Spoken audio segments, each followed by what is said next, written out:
जिन्नात पर ईमान भी, ईमान का मतलब ये यकीन रखना कि जिन्नात का वजूद है, ये भी ईमान का हिस्सा है। जिन्नात का मुनकिर भी इस्लाम से खारिज है, क्योंकि कुरान मजीद से, अहादीस से, तवातुर से ये बात साबित है कि अल्लाह ने एक मखलूक आग से बनाई है, एक मखलूक बनाई है नूर से, जिसको क्या कहा जाता है? फरिश्ता।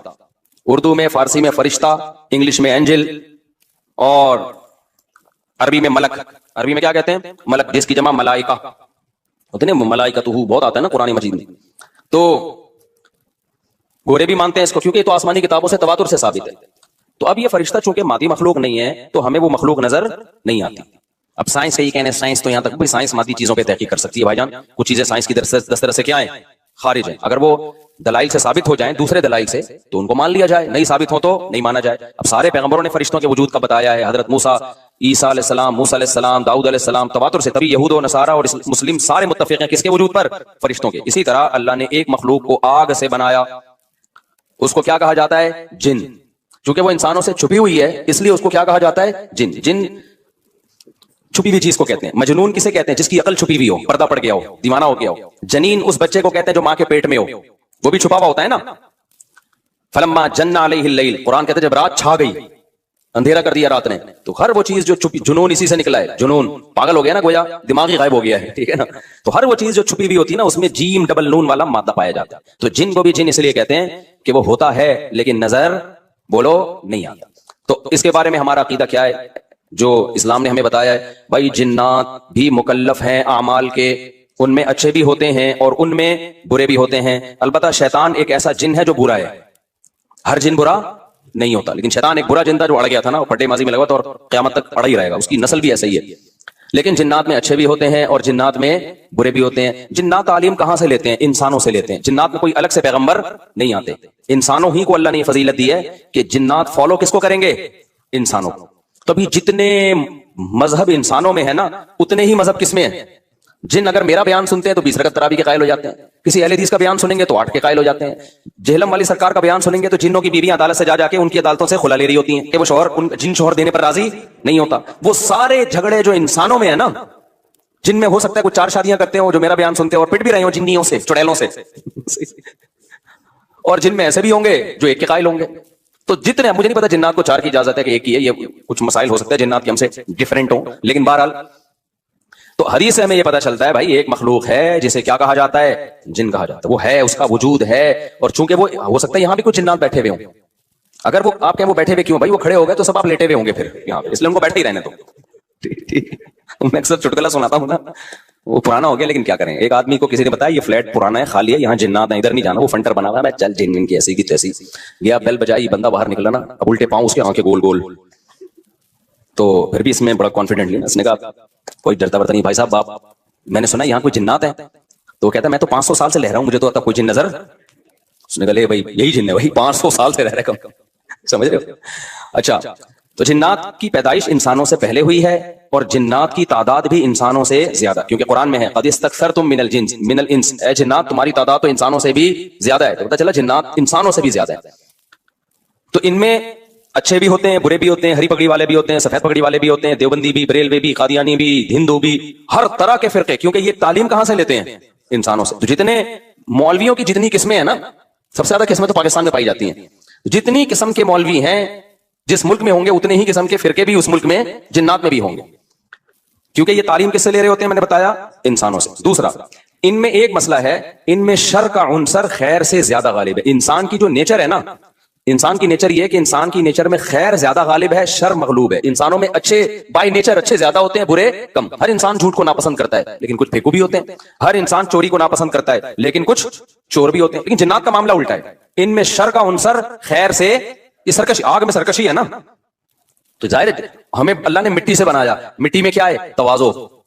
तो हक सुन के चुप हो जाना चाहिए। इंसान हो जाते हैं, हाँ कुछ शैतान किस्म के होते हैं वो चुप नहीं होते, लेकिन नॉर्मली इंसान को जब सही बात पता चलती है वो क्या हो जाता है? चुप। मिट्टी है तो मिट्टी वाली खासियत इसमें है। जिन्नात में आग से बने तो, और आग भी शोले मारती हुई, तो इसलिए जिन्नात की तबीयत में सरकशी ज्यादा है। एक बात ये हो गई। दूसरी बात क्या हो गई भाई? जिन्नात जो है ना, जिन्नात ये इंसान से ज्यादा ताकतवर होते हैं लेकिन मरऊब होते हैं ये इंसान से। इसकी मैं एक मिसाल दूं, बैल ज्यादा ताकतवर है या वसीम भाई? बैल। लेकिन काबू किसके होता है बैल? इंसान के। वजह उसकी है कि वो मरऊब होता है इंसान से, उसको अल्लाह ने वो दिमाग नहीं दिया जो किसको दिया है, इंसान को दिया है। बैल को जिस दिन पता चल गया ना कि मैं ज्यादा पावरफुल हूं, तो खूंटे की जगह आप बंधे हुए होगे, बैल नहीं बंधा हुआ होगा। लेकिन अल्लाह ने एक रोब रखा है जानवरों पे भी इंसान का। गधे को देखो, चलते रहो, वो मुंह नीचे करके लोड उठा के चलता रहेगा, उसको एहसास ही नहीं होता कि मेरी एक लात कोई मारा है ये बंदा जो बैठा हुआ है ना मेरे ऊपर, थोड़ा सा यूं किया और एक खिसकाया, उठा के गिरेगा। तो ऐसे ही खूब समझ लो, जिन्नात इंसानों से डरते हैं, ना कि इंसान को जिन्नात से डरना चाहिए। जिन्नात डरते हैं किससे? इंसान से। लेकिन हुआ ये कि कुरान से ये बात साबित है, सूरह जिन में अल्लाह ने फरमाया वन्नहु काना रिजालुम मिनल इंसी यऊज़ूना बिरिजालिम मिनल जिन्नी फज़ादूहुम रहक़ा। जिन्नात इंसान पे सरकश हो गए, शरारतें करने लगे, इधर से बंदा उठा के उधर कर दिया, उधर से उठा के एक सहाबी को जिन उठा के ले गए थे। हजरत उमर रजी अल्लाह तआला अन्हु के दौर में एक खातून का शौहर गुम गया, तो उसकी बीवी आई हजरत उमर के पास कि मेरा मियां है ही नहीं, पता नहीं कहां गया। हजरत उमर ने 4 साल के बाद ना उस खातून का निकाह फस करा दिया। ये इमाम मालिक की दलील है कि 4 साल के बाद निकाह फस हो सकता है। इमाम अबू हनीफा के जो फतवे हैं ना, ज्यादातर उन्होंने हजरत अली और अब्दुल्लाह बिन मसूद को फॉलो किया है। वजह उसकी है कि वो कहते थे कि यानी जो इस बारे में हनाफ कहते थे, हजरत अली ने तीनों खुलफा का जमाना भी देखा है और नबी का जमाना भी, तो उनका इल्म बाकी तीनों खुलफा से ज्यादा है। इसलिए फिक़ह हनफी में हजरत अली और अब्दुल्लाह बिन मसूद को बहुत तरजीह दी गई है। जहां टकराव होता है ना बाकी खुलफा और सईदना अली में, तो वो तरजीह किसको देते हैं? क्योंकि हजरत अली इन तमाम महफिलों में, इन फतवों में तीनों खुलफा के साथ होते थे, तो वो सबके दलाइल भी जानते थे और उन पे फिर बात चीजों से सईदना उमर ने रुजू भी किया है हजरत अली के कहने पर। तो उम्र कम थी ना, इल्म हासिल करने का मौका उनको ज्यादा मिला। तो इसलिए हजरत अली का मौका जो मैंने खुला वाले उसमें रिकॉर्ड करवाया कि भाई नहीं, जब तक हमें पता नहीं होगा मर गया है कहां गया, तो हम कैसे निकाह खत्म कर दें। बहरहाल हजरत उमर ने का ये कौल था, तो मालिकी फिक़ह में है, तो फिक़ह हनफी ने भी इसमें फिक़ह मालिकिया पे फतवा दिया है। तो 4 साल उनको निकाह क्या करा दिया हजरत उमर ने? खत्म करा दिया। वो बंदा आ गया थोड़े दिनों में, तो रिवायत में आता है हजरत उमर खौफजदा हो गए ना ठीक है भाई, एक बंदा कह रहा है मेरी बीवी आपने किसी और को कैसे दे दी। तो हजरत उमर ने फिर कहा भाई अब तुम्हारे पास 2 ऑप्शन है, या तो तुम्हारी बीवी हम तुम्हारे हवाले कर देते हैं, या फिर मेहर ले लो, उसको तलाक दे दो। यानी हजरत उमर ने भी उस पुराने निकाह ही को बाकी रखा है कि भाई असल तो उसी की है ना, तो इसलिए अब मेहर लेके छोड़ दो उसको। मकसद यही होगा कि हम उसका वहीं निकाह करा देते हैं। या दूसरा ऑप्शन ये है कि ठीक है भाई अब तुम्हारे ने, उसने कहा नहीं अब जाहिर है किसी और मर्द के पास चली गई है, तो इंसान को इसमें गैरत भी आती है ना। उन्होंने कहा नहीं मेरा मेहर मुझे वापस कर दें, अब उसी के साथ रहे, ठीक है ना। फिर हजरत उमर उससे पूछने लगे हुआ क्या था, उसने बताया जिन उठा के ले गया था मुझे। मुसन्नफ अब्दुल रज़ाक या मुसन्नफ इब्न अबी शैबा की रिवायत है, जिन उठा के ले गया था। तो बाज़ दफा ऐसा होता है कि इंसान को जिन बोलो इग़वा कर लेता है। तो कुरान क्या कहता है, लेकिन आप लोग के साथ नहीं होगा, खुदा का वास्ता जिन्नात को ज्यादा लिफ्ट ना कराओ, पूरी सेटअप हमारा बर्बाद हो गया इस चक्कर में। साहबा में भी एक वाकया हो गया ना, ये थोड़ी कि हर घर में जिन ये कर रहा है, दूसरे घर में जिन वो कर रहा है, तो तीसरे घर में जिन नंदों को लड़ा रहा है, चौथे घर में जिन सासों को लड़ा रहा है। हमारा तो पूरा प्रोग्राम यहीं से शुरू होता है, यहीं पे खत्म होता है। एक आध सैकड़ों में कोई हो सकता है जिन उठा के ले जाए, फिर वापस भी करके मेरा ख्याल है दे गया। अच्छा, तो कुरान में सूरह जिन में आता है अन्नहु कान रिजालुम मिनल इंस, जिन्नात ने खुद ही ये बात कही कि हमसे इंसान डरने लगे और हमसे पनाह लेने लगे। यऊज़ूना बिरिजालिम मिनल जिन्नी, हम जैसे अल्लाह की पनाह में आते हैं ना मुसीबतों से बचने के लिए, आऊज़ु बिल्लाही हम कहते हैं अल्लाह मैं तेरी पनाह में आता हूं। तो लोगों ने क्या किया था, मुशरिकीन ने जिन्नात की पनाह में आना शुरू कर दिया कि जिन्नात हमें मुसीबतों से बचाएंगे। तो जब जिन्नात को यह लगा ना कि हम डरते हैं इंसान से और ये हमें इतनी वैल्यू दे रहा है कि ये मुसीबतों से बचने के लिए हमारा सहारा ले रहा है, तो इस चीज ने जिन्नात को इंसानों पे सरकश बना दिया और जिन्नात अपनी औकात से बाहर निकल गया। ये बिल्कुल ऐसा ही है जैसे कमजोर सा बारीक सा टीबी का मरीज हो और मोहल्ले के बदमाशों के दिमाग में किसी ने जाकर डरा दिया कि भाई ये देखने में ऐसा लगता है, अंदर से ये बहुत जरखेज है, बहुत खतरनाक है। बार बार जब ये प्रोपेगेंडा होगा तो वो जो पतला सा है ना उसको भी एहसास होने लगेगा शायद मैं वाकई में कोई बहुत बड़ा फंटर हूं, वो भी सीना चौड़ा करके चलना शुरू कर देगा। किसी दिन किसी ने एक चपट लगाई तो ढेर हो जाएगा। तो जब इंसान की नाजायज तारीफ होती है वो अपने बारे में गलतफहमी में मुब्तला, तो जिन्नात भी अपने बारे में ये समझने लगे कि यार ये इतने बड़े बड़े इंसान जो क्या क्या चीजें इजाद करते हैं, लोहे को पिघला के तलवारें बना ली इन्होंने और जहाज इजाद कर लिए, रॉकेट इजाद कर लिए, ये कर लिया वो कर लिया, तो ये हमसे डर रहे हैं। ठक ठक ठक बड़े बड़े साइंसदान भी हमसे कांप रहे हैं कि पता नहीं मेरी मुझ पे किसी ने कुछ कर दिया है और ये जिन्नात ये कर सकते हैं। तो जिन्नात को लगा कि भाई ये इससे खेलो, इससे क्या करो, जैसे आपके जेब में बंदूक नहीं है लेकिन कोई डर रहा है। हमारे एक दोस्त के साथ क्या हुआ, एक डाकू आया, वो डाकू भी कोई बेचारा नया नया डाकू बना था, बेचारा तो नहीं कहना चाहिए डाकू हमको। तो इन्होंने क्या किया, यूं किया ना, यूं, ये रफी भाई का किस्सा है, हमारे रफी भाई ने बचे हुए अल्लाह इनको बचा के रखे, वरना हरकत इन्होंने ऐसी की थी कि अब तक डिलीट हो चुके होते ही है, क्योंकि ये डाकू आजकल ऐसे नहीं है यूं करो तो भाग जाए। तो इन्होंने क्या किया, उंगली से ना यूं, वो समझा पिस्टल है, बस यूं यूं दिखाया, वो भाग गया। तो मुझे आके बता रहे हैं कि डाकू आया था, मैंने जेब से यूं किया, यूं मैंने कहा रफी भाई कोई दुआएं काम आ गई हैं आपके। अभी परसों फिर 2 बंदे डाकुओं ने शहीद कर दिए, 2 बंदे जवान गुलशन मेमार में। एक के तो जबड़े में गोली लगी है, बहुत बड़े ताजिर थे वो, ये हमारा गार्ड है ना, इसके पीछे नमाजें पढ़ी है उन्होंने, वो तो जबड़े में गोली लगी है, मुंह के अंदर घुसी है, वो तो हॉस्पिटल में एडमिट है, उनके साथ जो दूसरा था वो तो शहीद हुई, परसों की बात है। तो मरते रहो, तुम्हारी किस्मत में यही है भाई। जब तक एहतजाज नहीं करोगे ना, इनके खिलाफ निकलोगे नहीं, इनके घरों को घेरोगे नहीं, धरने मार के बैठोगे नहीं ना, बद्दुआएं 27वीं रात को उठ उठ के रिकॉर्ड करवा के नहीं दोगे, उस वक्त तक कराची के मसले हल होने वाले। क्योंकि हमारी गवर्नमेंट को पता है कि इनसे बड़ा बेगैरत, कराची वालों से बड़ा बेगैरत इस कायनात में कोई है नहीं। तो इन बेगैरतों को कूटते रहो, पीटते रहो, ये इसी काम के लिए बने हैं ये। तो बाकी बड़े बेगैरत हैं, मैं हुक्मरानों को बुरा नहीं कहता, कसम उठा के कहा जा सकता है कि कराची वालों से बड़ा बेगैरत मुझ समेत कोई भी नहीं है। तो हमारी किस्मत में है, मरते रहो, जनाजे उठते रहेंगे। कभी कोई बद्दुआ फलस्तीन इसराइल के खिलाफ बद्दुआएं दे रहे हैं, देनी चाहिए, इन बेगैरतों के खिलाफ भी तो बद्दुआएं दो यार। हमने ये चीजें बर्दाश्त की है, गटर के ढक्कन नहीं है, गटर हमारी मस्जिद के बाहर से 4 साल से गटर उबल रहा है, 4 साल, कई दफा हमने अपने खर्चे पे साफ करवाया, फिर भी उबल रहा है। किसी सिंध गवर्नमेंट के किसी बंदे को तौफीक नहीं आके, यार कितने नमाजी आ रहे हैं गटर के पानी से गुजर के आ रहे हैं, वो सब शिकायतें कर रहे हैं, कोई मस्जिद कमेटी को बुरा कह रहा है, कोई किसको बुरा कह रहा है, तो सब यही कर रहे हैं भाई। मस्जिद कमेटी कह रही है हमारा क्या कसूर है यार, हम कितनी दफा साफ करवाएं, और एक गटर हो तो साफ करवाएं ना, पूरी गली के आप देख लो हाल जाके। हमने फिर भी बर्दाश्त कर लिया, लेकिन यार इंसानी कत्ल कौन बर्दाश्त कर सकता है? हर दिन 4, 6, 5, 10 जवान मौतें कराची में हो रही हैं, जवान मौतें। जिनके घरों में जनाजे उठते हैं उनसे जाके पूछो क्या हाल होता होगा। लेकिन ये कौम बेहिस है, ये सड़कों पे नहीं निकलेगी, उसकी किस्मत में है कि पिटो मरो, तुम्हारी किस्मत में है ये। तो भाई निकलो, जाके घेरो यार, इन हुक्मरानों के घरों को घेरो, इन्हें बोलो बेगैर, तो ये इंसान है, ये गधे घोड़े नहीं यहां पे रहते हैं।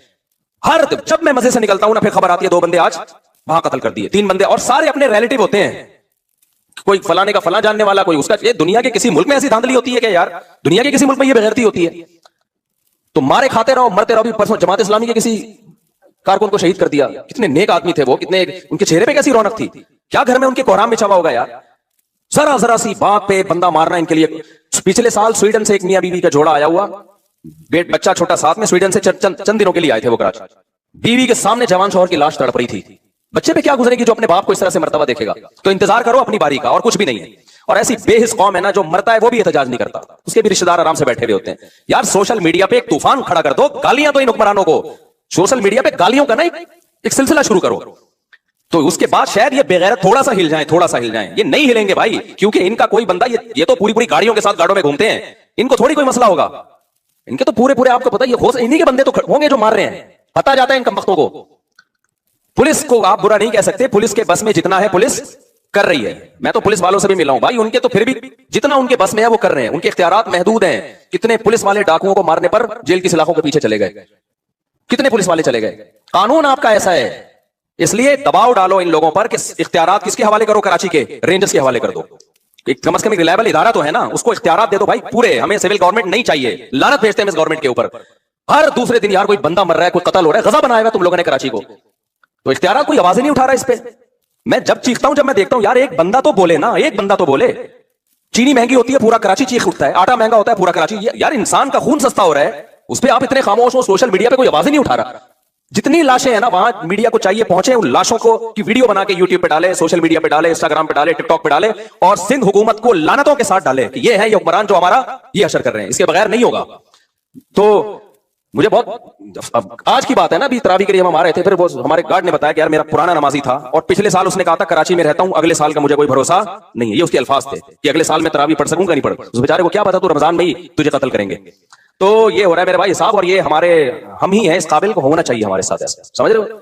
खुदा ने आज तक उस कौम की हालत नहीं बदली, न हो जिसको ख्याल आप अपनी हालत के बदलने का। तो कराची वालों के मुकद्दर में जिल्लत है, क्योंकि हम हैं जलील, ठीक है ना, मुझ समेत, मैं अपने आप को भी दाखिल कर रहा हूं इसमें। हम जलील कौम है, हमारी कसूर ही है कि हम कराची में रहते हैं, और ये टुच्चे किस्म के हुक्मरान हम पर मुसल्लत है। ये कत्ल होते, ये पंजाब में होता ना, खुदा की कसम इतनी नौबत नहीं आती। पंजाब वाले इतने बेगैरत नहीं है, वो उठ खड़े होते, इतने कत्ल अगर वहां हो रहे होते। केपीके में होता, वो खुद कूटते डाकुओं को पकड़ के, खुद महल्ले के लोग जमा हो जाते, वो खुद ये सब कुछ करते होते, ऐसी की तैसी। ये हमारा मुकद्दर है भाई जिल्लत।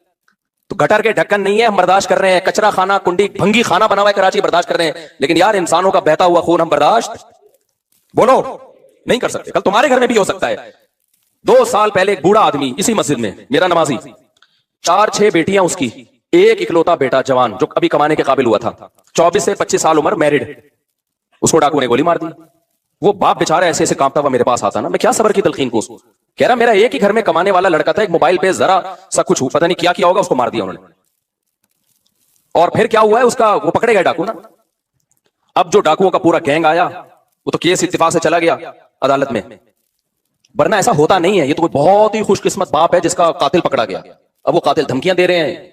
मैंने कहा इन बेगैरतों को छोड़ना नहीं है, इनका इलाज दियत नहीं है। गोली का इलाज इस्लाम में क्या है? गोली है। उसको बोलो इस बेगैरत कातिल को लेकर आ, इस जैसे कमीने का दुनिया में रहना जायज नहीं है। मैंने कहा माफ नहीं करना इसको, उसको बोलो मैंने कत्ल करवाना है इसको। ठीक है कोर्ट का सहारा लेंगे हम, लेकिन फांसी के फंदे पे चढ़ा इसको, इस बेगैरत को।